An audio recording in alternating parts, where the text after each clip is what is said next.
Agora no Revista Justiça, Ética e Justiça, com o promotor de justiça e doutor em Direito, Roberto Liviano. Doutor Roberto Liviano, que também é presidente do Instituto Não Aceito Corrupção, bom dia. Bom dia, Sérgio, bom dia aos queridos ouvintes da Rádio Justiça. Doutor Roberto Liviano, vamos falar sobre acordos de leniência bem no momento em que chega aí as informações de uma construtora sobre um cartel no metrô de 7 estados e também do Distrito Federal. Isso tem a ver com um acordo de leniência? É verdade. Surge essa notícia e não só isso, também acaba de ser colocado em liberdade o Marcelo Odebrecht, depois de cumprir 2 anos e meio de pena por conta de um acordo que foi celebrado com a Justiça, e agora ele passa a uma nova etapa do cumprimento da pena, né? Tudo isso, na verdade, Sérgio, tem uma certa relação e diz respeito a uma nova faceta da Justiça, que é este aspecto, este lado dos acordos, né? Nos últimos anos, a Justiça tem se debruçado a respeito disso e, a meu ver, isso é bastante positivo, né? No passado, a Justiça tinha uma face mais dura, mais intransigente, e você não via, principalmente nesse lado público, no direito público, você via pouco os acordos. Hoje eles estão mais presentes na delação premiada, nos acordos de delação premiada, agora se fala muito dos acordos de leniência, né? Você vê muitos acordos sendo discutidos no dia a dia desta temática, né? Mas há algumas especificidades. Essa questão dos cartéis que você menciona, né? Os cartéis, eles dizem respeito a uma outra área do direito, que é especificamente a área do direito econômico, né? E nós temos aí, no plano do direito material, o direito antitruste, né? Aliás, no direito antitruste, nós temos a figura dos acordos de leniência, que é utilizada há mais de 10 anos com bastante sucesso, né? Ali nós temos os conselheiros do CAD e temos o Ministério Público sempre presente, e os acordos de leniência vêm sendo utilizados ali com bastante sucesso. Para os ouvintes que estão nos acompanhando, é importante ter clareza quando se fala em cartéis e direito antitruste, nós estamos falando de um ramo do direito que se preocupa em evitar a concentração econômica dos mercados. Quando você tem uma concentração econômica dos mercados, você pode ter prejuízos ao consumidor, porque se o mercado fica muito concentrado, este mercado concentrado acaba tendo muito poder nas mãos para determinar o preço dos produtos. Então, o direito concorrencial, este ramo do direito, CAD, esses organismos, eles têm essa preocupação em proteger a livre concorrência e também, via de consequência, proteger o próprio consumidor, para que não haja uma abusividade, né? Então, esse assunto que você trouxe na abertura do programa, essa questão dos cartéis, que precisa ser bem apurada, diz respeito a uma questão aí da concorrência, da questão do direito econômico que precisa ser verificado. Os acordos de leniência, que é o tema que nós hoje trataremos na nossa coluna, especificamente no universo da lei anticorrupção, eles foram introduzidos no nosso direito pela Lei 12.846, né, que é uma lei que entrou em vigor no dia 29 de janeiro de 2014. Esta lei, ela chegou ao direito brasileiro com o objetivo de punir atos de corrupção de empresas, né? O Brasil não tinha um instrumento jurídico com esta conotação. Nós tínhamos a lei de improbidade, que punia os atos de desvio de poder, os atos de corrupção, digamos assim, dos agentes públicos. Nós tínhamos o Código Penal, mas nós não tínhamos uma lei para punir corrupção empresarial. E essa lei 12.846 veio com esse objetivo. E ela trouxe dentro de si essa figura nova, que é a figura dos acordos acordos de leniência. Para quê? Para que as empresas pudessem colaborar com as autoridades, trazendo elementos de prova, ajudando nas investigações e desta maneira, quando elas colaborassem, elas pudessem receber benefícios punitivos, né? Então o acordo de leniência tem esta dinâmica. A empresa colabora nas investigações, traz elementos, ajuda o sistema a punir o topo da pirâmide da organização criminosa, da organização que pratica esta infração, e desta maneira recebe benefícios punitivos, né? Teoricamente a ideia é boa, o problema é que na nossa lei isto foi feito de maneira, a meu ver, mal projetada. Houve uma deficiência de projeto, houve uma má elaboração legislativa em relação aos nossos acordos de leniência. Por quê? Porque imitou-se o modelo da lei antitruste, do direito antitruste, da lei que regula as questões de cartéis, etc. E lá o contexto é totalmente diferente da questão anticorrupção. Porque lá existe o CAD e os conselheiros do CAD têm mandato. Lá existe o Ministério Público presente em todos os casos que são examinados. Aqui, no contexto da lei anticorrupção, não existe essa figura de conselheiro do CAD com mandato, não existe a presença do Ministério Público garantida. Então, o acordo de leniência previsto na lei anticorrupção nasce com um problema. E detalhe, quando ele foi introduzido na lei, isso aconteceu ao final da tramitação do projeto. Não havia no projeto original, foi introduzido isso aos 45 minutos do segundo tempo, usando o jargão futebolístico, né? Não estava no projeto original termos esta figura do acordo de leniência. Então houve essa deficiência. Ou seja, hoje, nos termos da lei, é perfeitamente possível que um órgão de controle interno do governo, como as controladorias dos estados, como a antiga CGU, hoje Ministério da Transparência, Fiscalização e Controle, celebrem um acordo de leniência com uma empresa suspeita. Detalhe, essa empresa suspeita pode ter sido doadora de campanha para este próprio governo, e eles podem se sentar na mesa e celebrar esse acordo de leniência, né, nos termos da lei, né, e sem qualquer fiscalização por organismo externo. Isso gera um problema sério, Sérgio, porque qual é a legitimidade deste acordo se ele está sendo feito assim, sem fiscalização, né? É como você entregar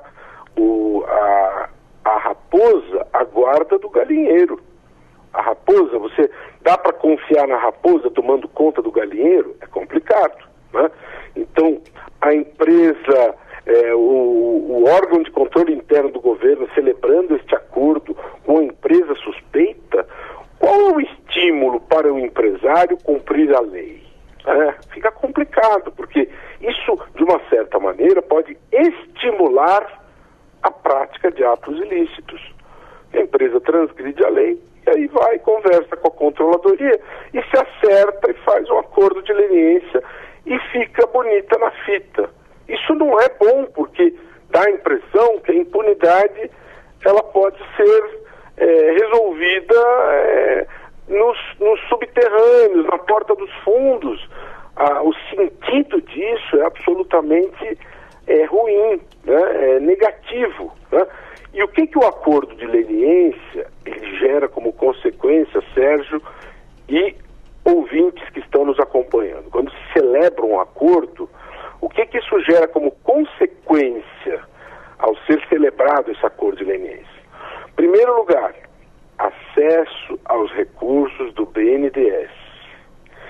Segundo lugar, redução do valor da multa, punição administrativa da multa. Terceiro lugar, atestado estado de idoneidade financeira que permite à empresa participar de licitações. Ou seja, a empresa consegue contornar uma situação grave e a empresa que agiu corretamente, que não praticou atos de corrupção, não é justo em relação a esta empresa, né? Então, esse acordo de leniência, ele tem que ser fiscalizado. Se ele não é fiscalizado, ele padece de falta de legitimidade. Pois não. Diga. Não, eu ia fazer uma pergunta para o senhor. Assim como nos acordos de delação premiada, que são as pessoas, os acordos de leniência para as empresas, um grande ponto delicado nesses acordos é a questão do sigilo do que é relatado? Sérgio, é uma pergunta importante. Aliás, é importante explicar para os ouvintes que a diferença entre os dois é que a delação premiada, ela acontece no campo criminal, ao passo que os acordos de leniência acontecem no campo administrativo, e a delação premiada envolve pessoas físicas, enquanto que a leniência envolve pessoas jurídicas. Como se trata o problema do sigilo que você apontou aqui, né? A nova Procuradora-Geral da República, Raquel Dodge, recentemente, ela evidenciou uma estratégia que ela vem adotando no sentido da prudência, do cuidado em relação a uma série de condutas, a uma série de tratativas que são da atribuição do Ministério Público. E uma delas diz respeito às tratativas dos acordos. E ela tornou público que a opção que o Ministério Público Federal, a Procuradoria-Geral da República faz, é no sentido de só dar publicidade ao final da tratativa, e não durante a tratativa. Como tudo na vida, Sérgio, houve quem elogiasse e houve quem criticasse, né? Quais os argumentos dos críticos, quais os argumentos dos elogiosos?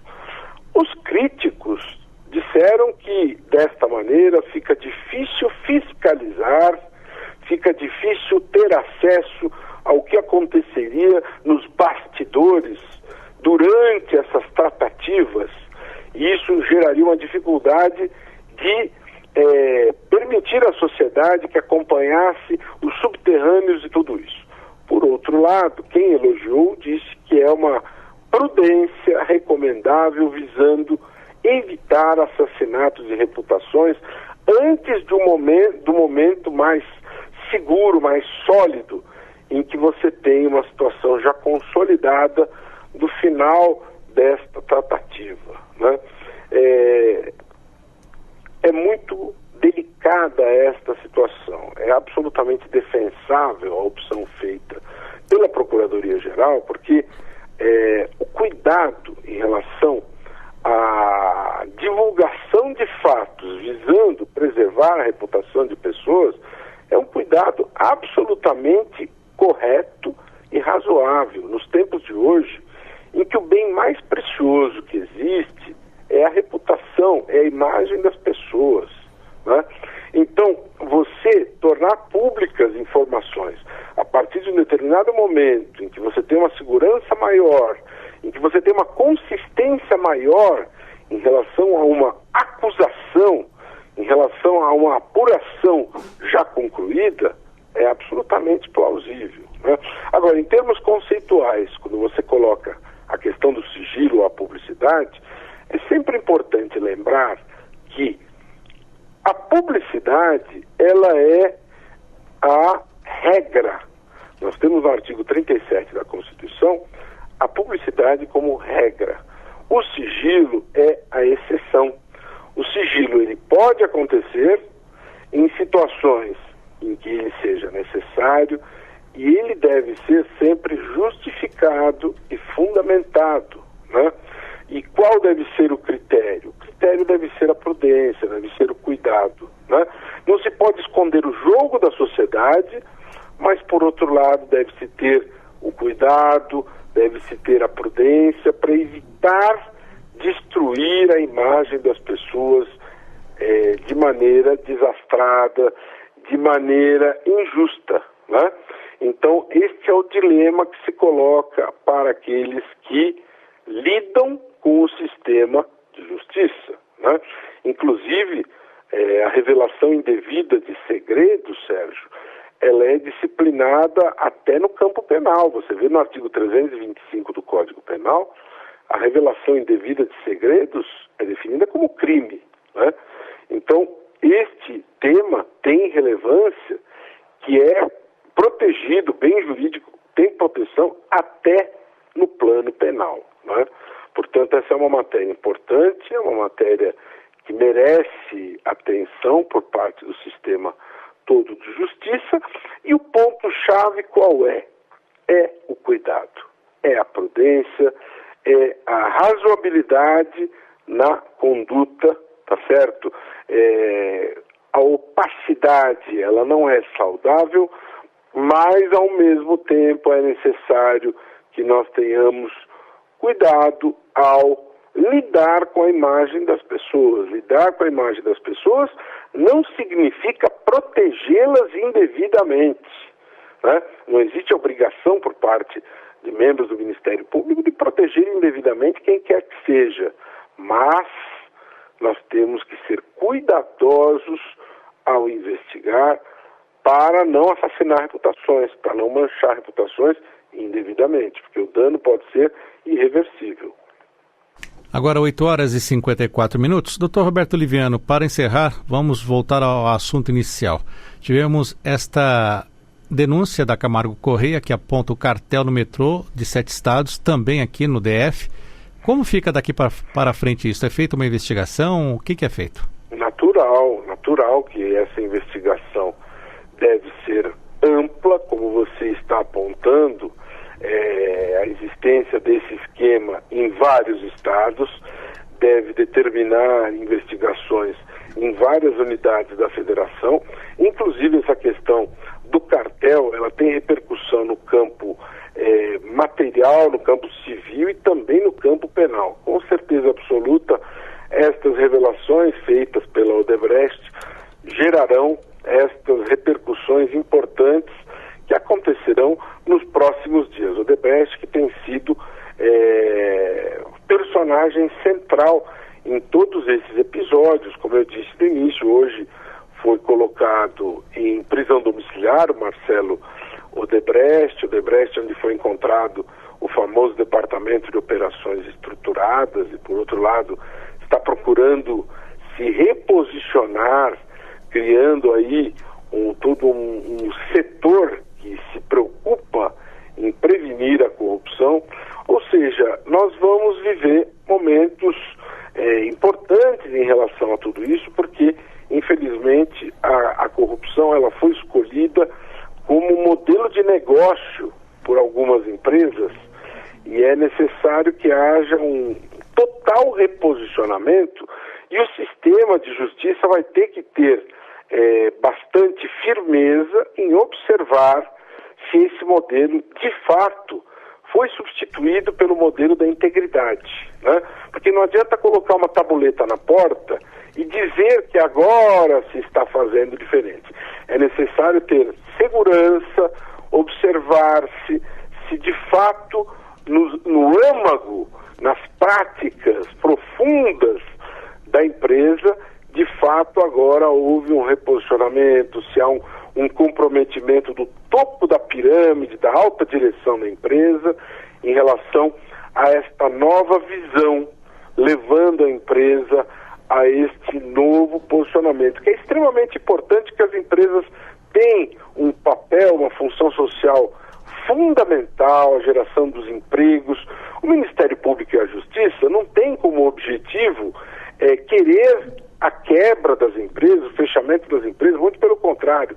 A preocupação é a preservação do emprego, a preocupação é, sem sombra de dúvida, a responsabilidade social e econômica, sem deixar impune a prática dos atos de corrupção que a sociedade não admite e não tolera, né?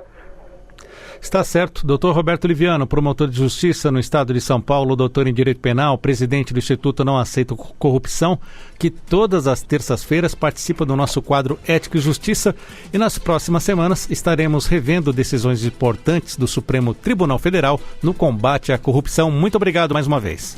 Muito obrigado, um grande abraço e até a próxima a vocês, queridos ouvintes da Rádio Justiça.